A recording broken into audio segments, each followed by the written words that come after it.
Hey everyone, make this a quick video right quick, even though most of the time when I say quick video, it won't be that quick. Anyway, so we're at the, a little bit past the midway point of the season. We're at the All-Star break, but, you know, we lost to the Utah Jazz last night, and this road thing has been tough. As my prediction video, I had us only losing one game, and it was against the Jazz. But we lost against the Kings, and we lost against Portland, and I'm starting to see a few problems now. I'm not gonna blame this all on Espo, even though at times I do question his defensive schemes, but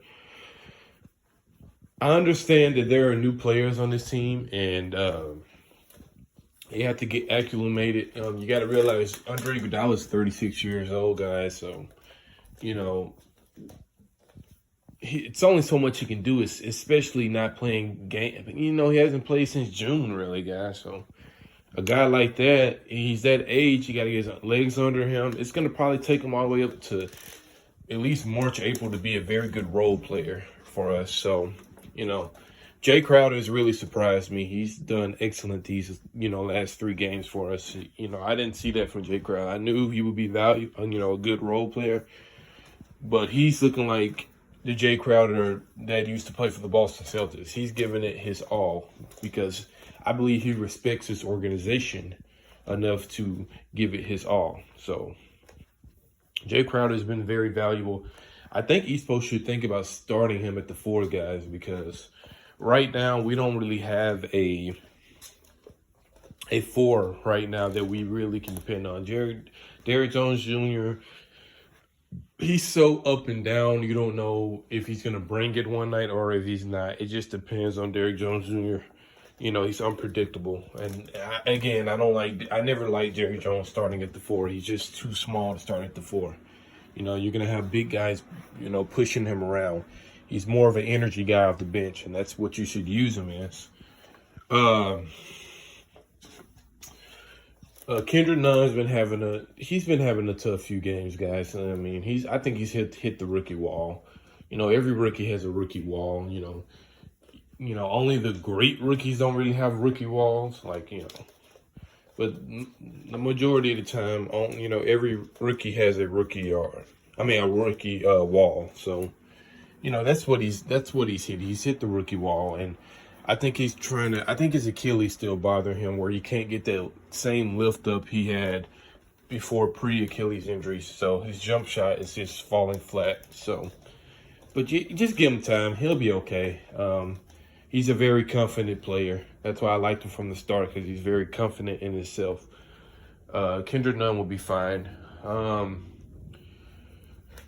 I like Duncan Robinson, but I think for the future, guys, he's going to have to come off the bench because he just can't. He's not a good defender at all, guys. He's a great team defender, but teams are going after him, and that's why he's getting in early foul trouble. I love his offense, but his defense is not. It's not good at all, guys, and that's just the issue Espo's gonna have to deal with in the near future, because him starting I understand you need that JJ Redick type of player or a Kyle Korver, but it's hard when he's starting, guys, because the teams go right after him, and it just messes up, guys. So I prefer him off the bench. Him starting is fine, but when you have to rely on his 2-3 zone to protect guys like Kendrick Nunn too sometimes, but Duncan Robinson and Kelly Olynyk, it's just we get defeated like that because our perimeter defense cannot handle that. Our perimeter defense is pretty bad, guys, because of a guy like Duncan Robinson. I'm not trying to make this about Duncan Robinson, but you guys get what I'm trying to say. I like Duncan Robinson. I really do. This dude has found his confidence, and he looks like a 2015 JJ Redick. He looks excellent, but he his defense is very, very bad, especially when they get him down to the post. He's gone after that. Sort of with Kendrick Nunn also. So, you know, I want to see what they're gonna do with that. But this video is really about a Bam Adebayo. See, I wasted 5 minutes talking about everybody else.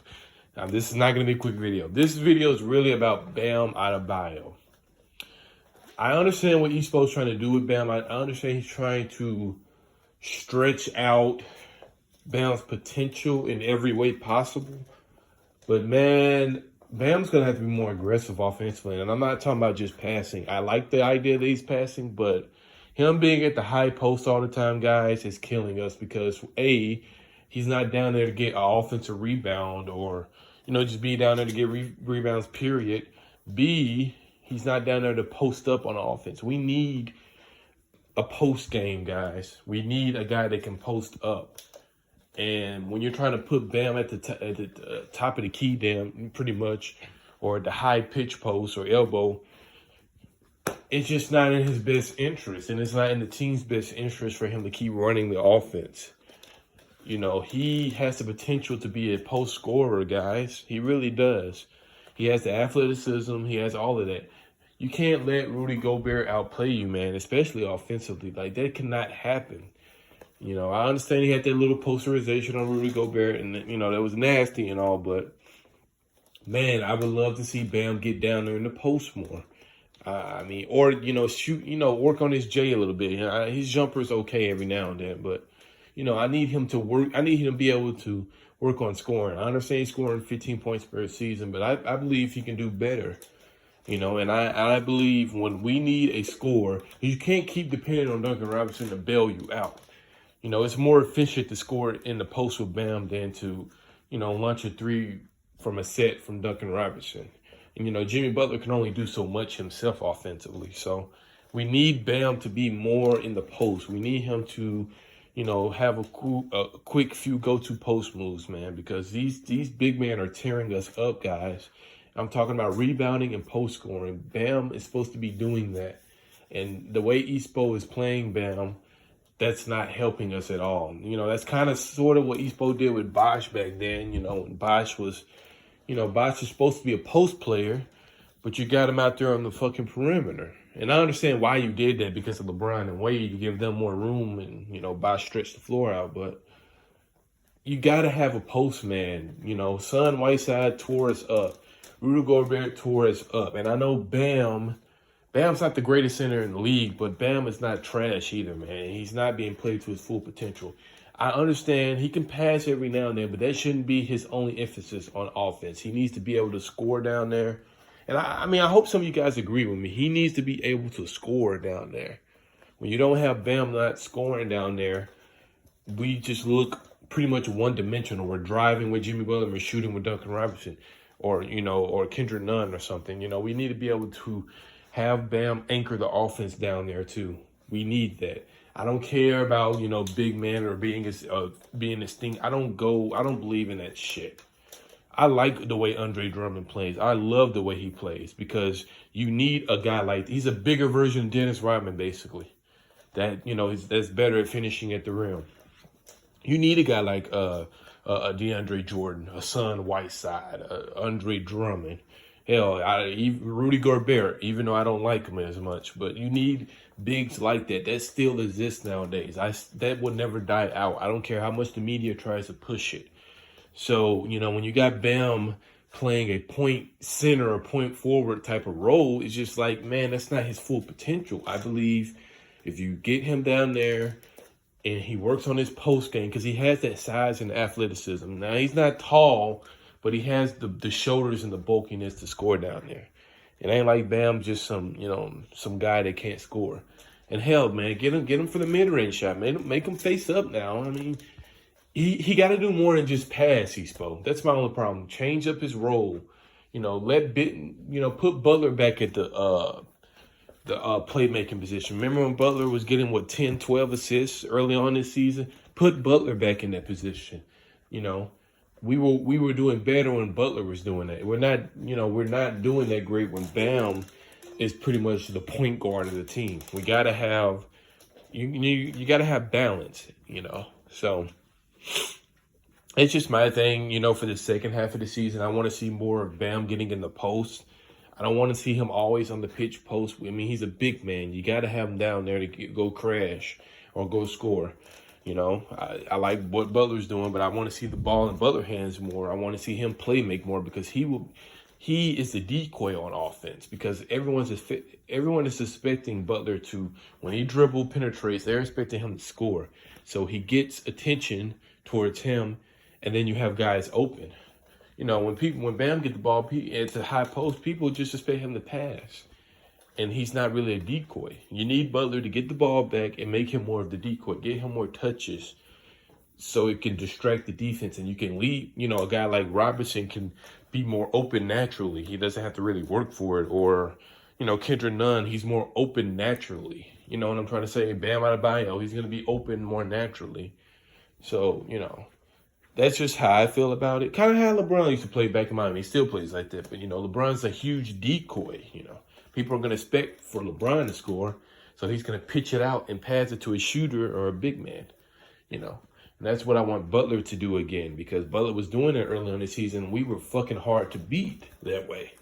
So, you know, that's just a few things. I'm not panicking, guys. It's just a few things I see with the Heat right now. Bam is not really playing the big man role. He's playing a Jokic type of role. But hell, at least Jokic actually shoots more, or you know, he can score in the paint. Bam's not doing none of that right now.